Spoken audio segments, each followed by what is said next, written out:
Bienvenidos a otro de los especiales de Chacra Televisión. En este caso tiene que ver con el pedido, la demanda, la preocupación, las inquietudes de los productores como en cada ocasión, y en particular estaremos hablando de la próxima siembra de trigo. Es un gusto para nosotros presentar a quien nos está acompañando hoy. Es consultor agropecuario, un hombre muy reconocido en el sector, razón por la cual apelamos a él. Pablo Adriani, ¿cómo le va? Gracias por estar. ¿Qué tal, Karina? Un gusto estar acá con ustedes. El gusto es todo nuestro. ¿Somos optimistas o no para la próxima campaña triguera? Yo te diría que sí.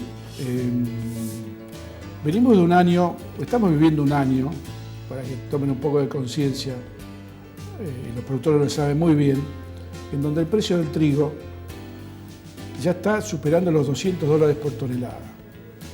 El año pasado estaba a $150, el anterior estaba a 140. Situaciones de coyuntura internacionales, como el fracaso de la cosecha preanunciada de trigo en Estados Unidos. ¿Por qué digo preanunciada? Porque no se terminó de sembrar y ya hablan de un fracaso. Principalmente en el estado de Kansas, que es el primer estado productor de trigo de Estados Unidos y el primer exportador. Eso exacerbó Chicago en forma muy fuerte. El trigo fue la vedette de lo que sería todo el mes de marzo y principio de abril. Y en Argentina se dio un combo, es como que los astros se alinearon, porque el productor ya en esta época vendió todo el trigo y el que tiene trigo está sentado arriba y lo tiene bajo 7 llaves. Con lo cual tenés un escenario de una firmeza en el mercado que tiene que ver con la demanda local y la demanda de exportación. Ahora bien, para el productor que en este momento nos está mirando y dice, bueno, las perspectivas climáticas en una primera instancia parecen positivas y tiene que hacer una inversión clara para sembrar el trigo, ¿cómo están los números hoy? Yo haría primero una separación entre el trigo disponible y el trigo futuro enero 2019. Trigo disponible muy firme, $210.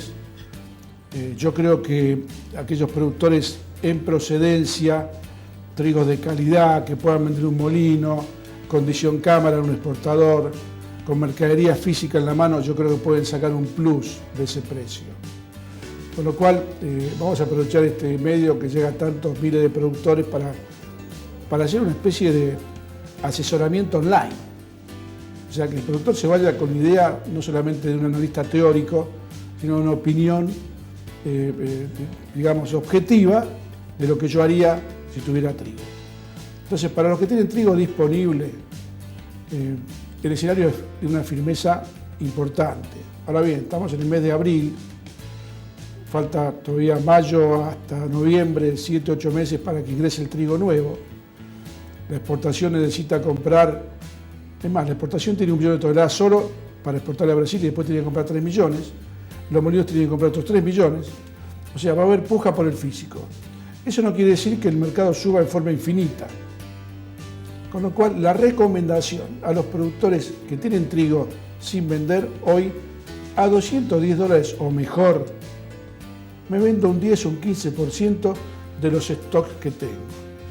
No especulo a jugarme todo mi trigo que tengo en el silo a que suba a 220, 230, que puede subir a 220, 230, pero si el trigo, o sea, si yo supiera que va a subir a 230, no estaría sentado acá. Sería millonario y haría otra cosa. Con lo cual hay que ser conservador y prudente. Como un viejo refrán israelí, nadie se fundió por ganar poco.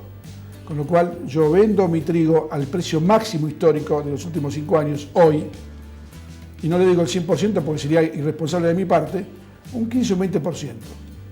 Espero. El mercado toca 2.20, 2.25, vendo otro 10-15%. Espero. ¿Sí? El mercado entra en baja, ahí hay que preocuparse. Ahí hay que empezar a vender más fuerte. Con lo cual esa es un poco la estrategia para el trigo viejo. Para el trigo de la nueva cosecha, como bien vos dijiste, Karina, el factor climático está cambiando. O sea, todo indica que la sequía se cortó.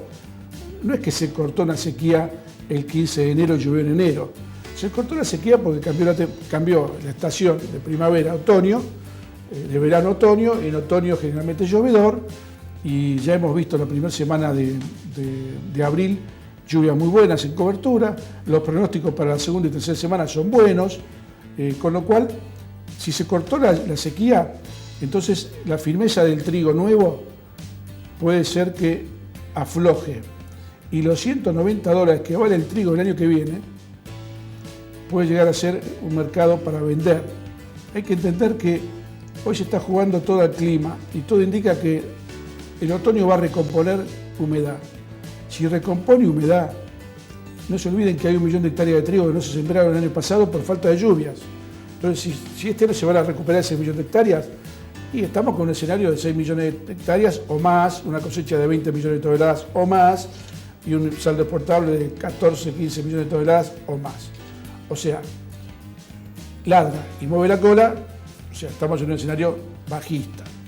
En ese potencial escenario, asumiendo el clima normal, a $190, yo le recomendaría a los productores, vendan y por lo menos aseguren el costo de producción, el canje del fertilizante, de la semilla, del agroquímico, ¿sí? Me parece un precio del segundo más alto, sacando estos $210 que vale el trigo disponible. Tengo una pregunta más para hacerle, y apelando ya a sus conocimientos y a su expertise en el tema, ¿puede tener algún impacto lo que está ocurriendo en el mundo, en esta guerra comercial, donde, claro, la protagonista es la soja o algunas otras cuestiones que tienen que ver con la tecnología entre Estados Unidos y China, pero con el agravante de los últimos días, con esta posición del propio presidente de los Estados Unidos de hasta anticipar algún tipo de ataque, que en este caso tiene que ver con otra cuestión, por ejemplo, a Siria? Yo te diría que usualmente cuando dos elefantes se pelean, las hormigas terminan siendo perjudicadas. En este caso, las hormigas es el resto del mundo, o sea, hablando fundamentalmente de países productores y exportadores de commodities como Argentina, Brasil, Paraguay mismo. En una primera instancia, la guerra de Estados Unidos con China está teniendo un primer cimbronazo, que es la amenaza de China de aplicar un 25% de aranceles a la importación de soja de Estados Unidos. O sea, en definitiva, este conflicto toca tangencialmente al maíz, al trigo, no lo toca en forma directa, toca de lleno la soja. Con lo cual, en el caso específico del trigo, yo te diría que no hay una influencia del conflicto China-Estados Unidos, desde el punto de vista de su impacto en los commodities, si lo hay en soja. Pero el tema que es más preocupante es justamente lo que vos estás comentando, el tema de Estados Unidos con Siria, con Medio Oriente, con Rusia, en donde ya se está escalando en un nivel de potencial conflicto de impredecibles consecuencias. Lógicamente, todo conflicto que pueda suceder puede tener impacto en los commodities, pero ahí ya estaríamos el mundo entero sufriendo las consecuencias de un potencial conflicto bélico entre Medio Oriente, Estados Unidos, Siria, los rusos y los israelitas, con lo cual eso ya sería como que le va a pasar a todos. Manejémonos con lo que nosotros podemos llegar a pensar, que el conflicto China-Estados Unidos no va a afectar al trigo del maíz. Pablo Adriani, muchísimas gracias por habernos acompañado en este que es un especial destinado esencialmente, como decimos, a los productores, que son nuestro objetivo y nuestra principal fuente de información. Y para ello apelamos siempre a los que más saben, que son los que los pueden ayudar. Así te agradezco mucho, y no se olviden que nadie se fundió por ganar poco. Pablo Adriani, muchísimas gracias por estar con nosotros. Nosotros continuamos con este que es un especial para la siembra de trigo.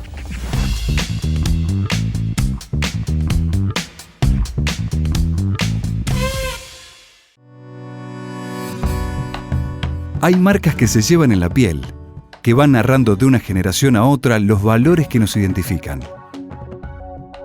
En el campo hay que saber estar, y los que hacemos Apache, durante 60 años, siempre estuvimos. Por eso los productores nos siguen eligiendo, porque evolucionamos juntos y saben que nuestra marca mantiene el compromiso de hacer grande al campo argentino. Apache, 60 años sembrando historias.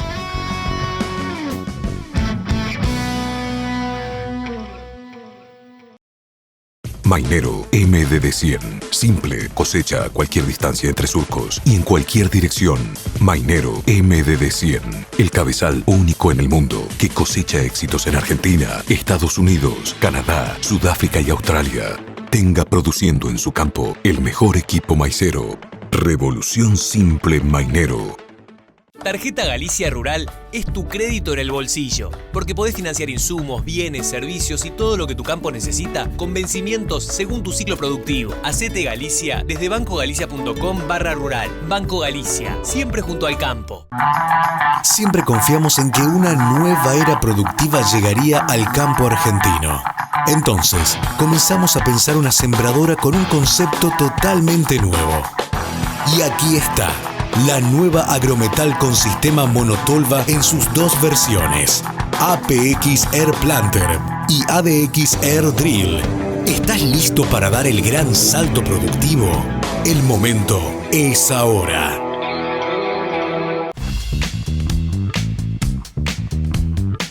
Seguimos con este especial de siembra de trigo en Chacra Televisión. Nos está acompañando Gonzalo Hermida, él es el coordinador del Panorama Agrícola Semanal que elabora la Bolsa de Cereales de Buenos Aires. Muchas gracias por estar. No, gracias a usted por la invitación. Gonzalo, la primera pregunta quizás es un perogrullo, pero tiene que ver con lo que vendrá. ¿Qué panorama hay para la próxima campaña triguera? Bueno, estas últimas semanas, mejor dicho, estos últimos días, desde que tuvimos nuevas lluvias, quizás estamos un poco más positivos. El productor, nuestros colaboradores, han dejado de lado un poco el negativo que tenían con el tema de la seca, porque si bien falta mucho para la siembra, llovió y eso hizo que se corte con la sequía que veníamos registrando en los últimos 2-3 meses, ¿no? Obviamente hay localidades que han registrado más lluvias que otras. La realidad es distinta en cada una de esas localidades. Nosotros relevamos todo el país con 15 zonas, desde el NOA hasta el sudeste y desde San Luis hasta Corrientes, así que hay que analizar la realidad en cada uno de esos casos. Es lo que estamos haciendo. Ya hace 3 semanas que empezamos a relevar los primeros datos de presiembra y hay 2 realidades distintas en función de estas lluvias. Hay intención de incrementar nuevamente la siembra de trigo, pero eso va a depender de cómo evoluciona el clima en las próximas semanas, ¿no? Estamos a unas semanas de arrancar con lo que es la siembra de trigo en el NOA y en el NEA, que son las zonas primicias donde arranca la siembra, pero para las zonas de, digamos, trigueras del núcleo norte, núcleo sur y del sudeste de Buenos Aires, todavía hasta mediados de junio no tendríamos un buen volumen de siembra y por ende tampoco tendríamos un buen volumen de datos hasta que lleguen esas próximas etapas. Entonces, la realidad es que hay intención de incrementar, si el clima lo permite. Hay regiones que por ahí no fueron muy beneficiadas estos últimos días con lluvias, pero que por ahí, si en las próximas semanas se dan los pronósticos y vuelve a haber nuevas precipitaciones, podrían incrementarse lo que vendría a ser la siembra de trigo para la próxima campaña. También algunas zonas que tendrían un incremento en la intención de siembra porque, si nos remitimos a lo que fue la campaña pasada, hubo muchas zonas que no pudieron terminar de sembrar todo el trigo que se quería porque a septiembre del año pasado, si nosotros nos recordamos ese mapa que presentamos en el Congreso de Gruesa de la Bolsa de Cereales, teníamos más de 1 millón de hectáreas afectadas por excesos hídricos. Parte de esas hectáreas ya estaban sembradas con trigo y tuvieron muchas pérdidas de área, pero otra superficie no pudo terminar de sembrarse porque se complicó lo que fue el final de la ventana de siembra de trigo. Estas regiones principalmente fueron las de Buenos Aires y La Pampa, donde esta campaña sí se recomponen los perfiles con buena humedad, se concreta el incremento en la intención de siembra de los colaboradores y a su vez tenemos un buen digamos, escenario económico para incrementar el trigo, podrían mejorar aún más lo que fue la siembra del año pasado, principalmente porque el año pasado se hizo menos. En otras regiones, obviamente, todavía tenemos superficie para poder ir creciendo, hay todavía área remanente de donde el trigo podría seguir expandiéndose, tanto el trigo como otros cultivos invernales, pero en este caso principalmente estamos hablando de trigo, como una herramienta también para seguir incrementando la rotación de cultivos de invierno con cultivos de gruesa.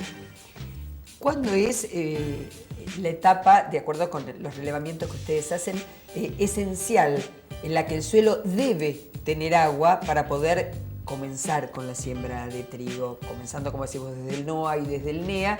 ¿Y cuándo? Porque estamos todavía adelantados a esa fecha, ¿no es cierto? Pero para el productor que nos está mirando, ¿hasta cuándo podría esperarse que haya agua suficiente? En todo el país la siembra de trigo se extiende desde principios de mayo hasta fines de julio, principios de agosto, dependiendo la zona, ¿no? Con un fuerte unas fuertes labores de siembra en lo que es junio y julio por la cantidad de trigo que se ha sembrado en los últimos años en lo que fue el sur de Santa Fe, el sur de Córdoba, el norte de Buenos Aires y todo lo que es el sur de Buenos Aires y La Pampa. Para lo que es la región del norte, nosotros estamos estimando que la siembra podría comenzar en los próximos 15 días, así que esto es vital lo que llueva de acá a 15 días. Obviamente, para poder, esto es refiriendo a que la siembra empiece en fechas óptimas y que tengamos un buen volumen de siembras tempranas. En situaciones donde la lluvia no llega o se demora o el otoño no es un mes, una estación muy llovedora, la siembra suele extenderse, pero llega un momento en que se cierra la ventana óptima de siembra y queda toda esa superficie que no se puede terminar de sembrar, que es lo que veníamos hablando con lo que pasó el año pasado. Estaba lloviendo, llovió demasiado, se tuvieron que frenar la siembra y quedó una cierta cantidad de área remanente que no pudo sembrarse porque productivamente no era conveniente sembrar trigo fuera de fecha, ¿no? Por todo lo que después tenemos de heladas tardías o tempranas, regímenes de lluvia en etapas críticas de cada uno de los cultivos. Entonces, para tener en cuenta lo que es la fecha de siembra óptima, en el norte estaríamos empezando a evitar lo que pase ahora, y para lo que es todavía regiones del sur de Córdoba, norte de Buenos Aires, sur de Santa Fe, tenemos todavía todo lo que es mayo como para poder recargar los perfiles y tener un buen volumen de siembra. ¿Me ayudas a hacer un repaso desde, por supuesto, el punto de vista del panorama agrícola de lo que ha venido ocurriendo con el trigo en los últimos años? Digo, la intención de siembra, la siembra final, cómo se recuperó naturalmente a partir de la quita de las retenciones, que ha sido esencial, no solo para el trigo, sino también para otros cultivos. ¿Cuál fue la intención el año pasado? ¿Cuánto finalmente se sembró? ¿Cuánto se obtuvo? Y en función de eso, sin hacer futurología, ¿qué podría pasar esta campaña? Bueno, la campaña 16 y 7, como vos bien decías, con la quita de retenciones es un mejor escenario, digamos, económico, claro, comercial para el cultivo del trigo. Tuvimos más de un 20% en lo que fue el incremento del cereal. En algunas regiones superó el 30%, en otras regiones estuvo alrededor del 25%, pero si hacemos un promedio estuvo en esos valores, con un fuerte incremento en regiones que nosotros llamamos con menor aptitud agrícola quizás, donde el trigo pudo expandirse y permitió también recuperar parte del área agrícola que se había perdido en los últimos años.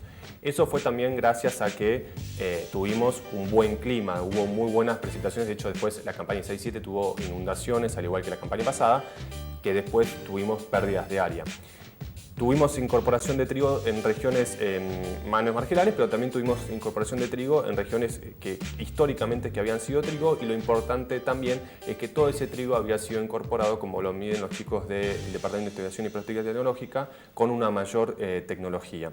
Entonces, ese fue un resumen de lo que fue la campaña de 6 y 7, que con un rendimiento que superó los 33 quintales y que se obtuvo se postuló como el segundo mejor en los últimos años, habíamos logrado una producción de 16,8 millones de toneladas. La campaña de 17-18 tenía un escenario igual al de la 16 y 7, con un clima muy similar, teníamos buena humedad para la siembra, después se complicó por estas inundaciones que habíamos dicho, pero logramos un área de 5,45 millones de hectáreas, 250.000 hectáreas más que la campaña 16-17, que cerró en 5,2. El rendimiento estuvo también muy dentro de los valores, no fue el tercero de los últimos 17 años, nosotros medimos en el Departamento de Estimaciones Agrícolas, y con buenos rendimientos en regiones del núcleo, y también el sudeste fue una campaña donde en la 17-18 pudo recuperar toda esa producción que había perdido en la 16-17, porque si volvemos para atrás, el sudeste en la 16-17 tuvo una importante falta de humedad en las etapas críticas de llenado de grano, y también tuvo heladas tardías en el mes de noviembre que impactó muy duro en lo que fue el rendimiento final. Es decir, que el sudeste el año pasado volvió a explotar todo lo que fue su calidad y su rendimiento, y alcanzamos una producción de 17 millones de toneladas. Es importante remarcar que en estas últimas dos campañas, 16-17 y 17-18, fueron campañas húmedas.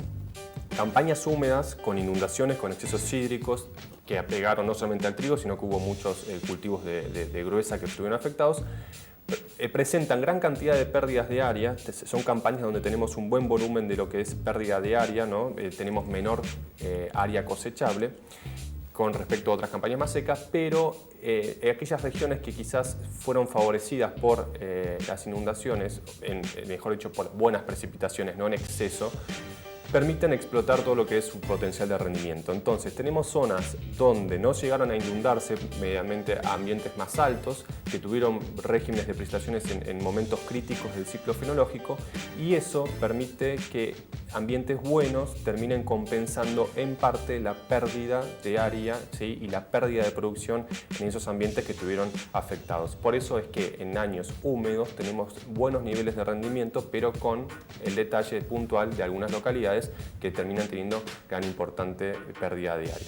Para esta campaña todavía el número no lo tenemos, como te venía diciendo, estos últimos 3-4 días nos cambió el escenario completamente porque las lluvias mejoraron digamos, la intención de siembra del productor, pero seguramente si el clima, en este mismo momento, si el clima avanza y sigue bien, podríamos tener un valor similar al año pasado e incluso con un leve incremento. Hay zonas que con buena humedad van a poder incrementar entre un 3% a un 15%, hay zonas que quizás el norte de Córdoba, que por ejemplo viene, y el norte de Santa Fe, que vienen muy castigados con la falta de humedad y son los segundos en sembrar luego del no AINEA. Quizás si no llueve hay que analizar qué pasa. Es decir, lo mejor, para no dar digamos, ningún número ya concreto, y porque la realidad es que falta todavía, es plantear dos escenarios donde un escenario es, bueno, ¿qué pasa si estas lluvias que registramos fueron las zonas únicas y avanza la Niña o viene un otoño seco y tuvimos suerte con unas precipitaciones en algunos sectores del país? Bueno, ahí por ahí estaríamos en valores muy similares al año pasado, y si no, bueno, si mejora el pronóstico, se cumplen buenas lluvias en lo que es abril y mayo y se cumplen esas lluvias, lo importante es que se cumplan en regiones de trigueras por excelencia, porque esas son las que te van a poder marcar un importante incremento de área y a su vez con buenos rendimientos, si hay una nueva inversión en tecnología, un buen volumen de producción. ¿Cuánto tuvo que ver? Sé que la bolsa de cereales lo mide, que no estaría específica, pero una reflexión al respecto. ¿Cuánto tuvo que ver en lo que ocurrió en la campaña anterior y en la anterior la incorporación de tecnología por parte de los productores? Porque durante una buena cantidad de años el productor, en una cuestión de fertilización y demás, tenía que ser naturalmente una ecuación de costo-beneficio, y la situación era delicada, al punto tal que en un momento la propia calidad del trigo logró ser una complicación a la hora de la comercialización por los reclamos que hacía la industria. Bueno, esto que yo venía diciendo de que tuvimos rendimientos muy buenos, hemos tenido entre el segundo y el tercero en los últimos 17 años, por supuesto que fue gracias a, primero, una mayor incorporación de trigo en regiones más productivas. Claro. Segundo, que tuvimos buen clima, tuvimos pérdida de área, pero hubo buenas temperaturas también, buena amplitud térmica para el llenado de grano, hubo buenas precipitaciones para el momento de floración y llenado de grano, y también, obviamente, hubo una mayor inversión en tecnología, que los chicos lo miden, y principalmente en lo que fue material de siembra y todo lo que es la refertilización. Y nosotros medimos a través del PAS semana a semana algunos de estos valores como de manera más cualitativa, y nos cuentan que la campaña pasada y la anterior hubo una mayor fertilización nitrogenada, refertilización nitrogenada del macollaje, y eso permitió, por supuesto, asegurar buenos valores de calidad y de rendimiento. Pero no sé si todo se atribuye a una sola variable, sino que hay que sumar una mayor inversión tecnológica, buen clima, mayor incorporación de área en fechas óptimas y en regiones más productivas. Gracias, Gonzalo, por estar. De esta manera nosotros le ponemos punto final a este capítulo de una serie de especiales sobre siembra de trigo que estamos poniendo en pantalla con expertos en la materia para colaborar en la toma de decisiones de cada uno de los productores. Muchas gracias y hasta cualquier momento.